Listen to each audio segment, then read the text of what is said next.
Hey guys, Michael Laidler here. Today's video is going to be about feedback, positive ways on giving feedback. I've learned in my time in leadership that feedback is one of those skills and techniques that tend to be overlooked, but for people to grow, for us to grow as leaders, we really have to understand how to give it and how it needs to be productive in order to impact the people that we lead. So before we get into the video, make sure you hit that like and subscribe button. If you decided to hit the notification button, that'd be great as well, but make sure you keep up with the videos and put any comments down at the bottom, just in case if you want to share any of your thoughts or any of the things that may have happened to you when it comes to feedback. Let's jump into the video.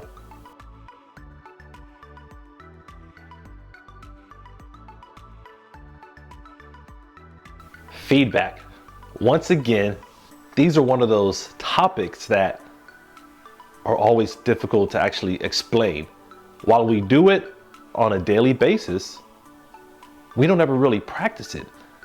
Years ago, back when I joined Toastmasters, that was one of my most favorite parts of that program because it gave me an opportunity to provide positive feedback, constructive criticism, or whatever term you like to use, to help people become better. A lot of times we think we know how well we do, but when it comes out to somebody else, it's not as clear as we think it sounds. So when I'm looking at ways to give positive feedback to anybody that I'm talking to and they're in a situation where they want the feedback, of course, this session, any feedback session that you're giving is not about you. This isn't the time for you to give negative criticism or just talk about yourself. This is the opportunity to realize that you're there to grow somebody. You're there to help build them up in whatever category or whatever goal they're trying to accomplish. Feedback is about the other person, kind of like public speaking. A lot of times the information that you're delivering to somebody else, you already know. But it's your opportunity to now deliver that to them to make them better. Same thing with feedback. Look at it as an opportunity to help grow somebody and help them to achieve another perspective that they may not have. I know not everybody wants to hear your feedback. I understand that. If that person doesn't want to be there to listen to it, good luck. I'm just kidding. But on a serious note, you have to find those opportunities to give positive feedback at all times because you're there to help build them and you're there to help them to grow. And whatever you tell them might be gold to their ears. So you got to make sure you're going into it with the intent of you're trying to build them up, not just trying to brag about something you've done in the past or promote something that you're trying to sell in the future. Remember, when it comes to any kind of feedback session, especially when you're trying to keep it positive, you got to start off with the mindset that it's about them, not about you, and you're there to make them better. The next way to deliver positive feedback is to make sure you're the right fit for them. What do I mean when I say that? Not everybody needs your advice. Not everybody wants to hear your advice. And if you're not the person that they're looking for, direct them to somebody else or keep your opinion to yourself. A lot of times we believe that we have the answers for everything, and that's not always the case. Sometimes we have to be able to suck up our pride, suck up our ego and say, you know what? I'm not the best person to give you advice on that. So before you go around giving everybody advice on different topics and different subjects you think you know about, make sure that you actually understand what you're telling that person, because like we said earlier, it's about them, not about you. And if you're not the right fit, if you don't have the right information that can help that person out, pass them on to somebody else.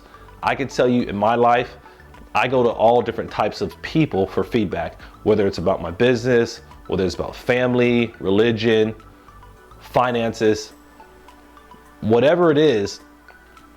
Every person has a role and every person has a specialty. Not everybody knows everything. Trust me, I've tried to ask some people certain questions about finance when their real specialty was religion. And the advice and the feedback they would give wasn't that great. So when I'm looking at ways to ensure that the feedback is going to be positive for the person that's requesting it, I make sure that I'm actually the right fit for them, because if I'm not the right fit, then I'm not going to be able to help them achieve any goal that they're trying to achieve. All right, so now you've had the opportunity to realize that you're the right fit for that person and it's about them. Now you're actually in this feedback session. What are you going to do? Well, for starters, you got to start with this. You got to start listening, and active listening. You need to find a location that's quiet, that's private, and you have minimum distractions, because it's very hard to understand the entire picture of what someone has going on if you're not all the way dialed into what they're saying and talking about. You have to make sure that your ears and your mind are all there with them in that room. Thus, active listening is the best way to achieve that, removing everything around you. If that means going off to a private room or muting your phone, I know that might be tough. It's muting your notifications. That's something you might have to do in order to give all your attention to that person, because in order for you to maximize that positive session and to make sure there's no negative thoughts or that you don't miss anything, you have to be all there. You have to be able to take everything else that's distracting and remove it, because it's tough to sit there and say you're listening when your phone's going off, or you're thinking about what's your next meal is going to be, or you're not feeling well. All these things play a factor in how well you can give feedback. So when you're looking at how to actively listen, remove any distraction you can. Set a time, set a date, and stick with it. Don't just say, hey, let's meet in 5 minutes, but you know you have something to do in 8 minutes. 3 minutes of your time, especially if you're trying to get positive feedback, will be tough, because it's going to take you time to listen and then obviously formulate different solutions from there. Now you have given this person your time. You've set a date and time. You put something in writing or a text, or at least you said, hey, at 8:30, we're going to meet for 30 minutes. Now you're actually in front of this person. The very first thing I recommend you tell them is that you're there to help. You're there to help with solutions. You're not there to make a decision for them. To keep that advice and that feedback positive, make sure that you're not there deciding everything for them, because when people don't make their own decisions, it ends up creating animosity down the line if something goes wrong. So when it comes to these positive feedback sessions and you're trying to give that advice, make sure you're there giving as many solutions as you can. And these solutions are based on your experience. Remember, if we're this far into the process, we already know that you're the right fit. So your education, your experience, things that have just happened to you in your life, this is your opportunity to offer some things that you know about, not things that you guess or things that could be theoretical, but actual solutions that can work for them. The more you can provide, the better, but you have to give them the opportunity to actually make that decision based on all the solutions that you offer them. Because when you're looking at feedback, when people are trying to figure out how to grow themselves, they're going to say, okay, what are some things I can do to get better? And that's kind of your opportunity to say, well, you can do X, you can do Y, you can do Z, you can do any of these to kind of hit that goal and achieve what you're looking for. But at the end of the day, in order for you to take this feedback and use it in a positive manner, you have to make that decision to do that. So make sure when you're having that conversation, you establish that early on, because you don't want to be that person that's come up with the solution and the answer. And you say, yeah, this is what you should do, or this is what you're going to do.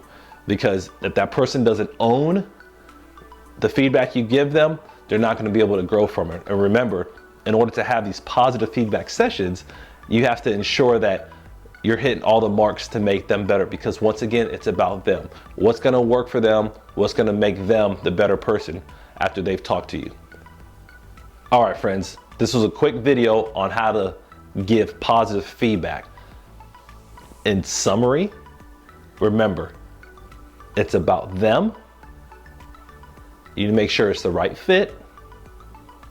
You're there to actively listen and say it a few times, you're there to offer multiple solutions, not a decision.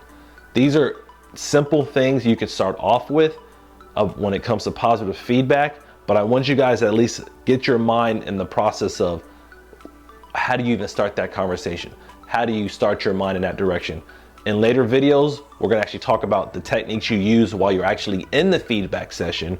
Some people talk about the sandwich method, other people talk about just give and go, whatever those terminologies are. We're gonna discuss those a little bit more in depth, but I wanted to start you guys off with just a little bit of working knowledge so you're not signing up, so to speak, for different feedback sessions with other people without understanding what you're getting yourself into. So thank you for taking the time watching this video.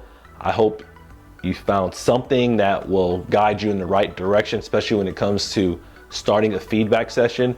And like I said, stay tuned, keep a lookout on your notifications. If you haven't had a chance, make sure when you like and subscribe, you hit that notification button. And when the next video that comes out in the future about the feedback session itself, you'll be the first one to see it. Have a great day.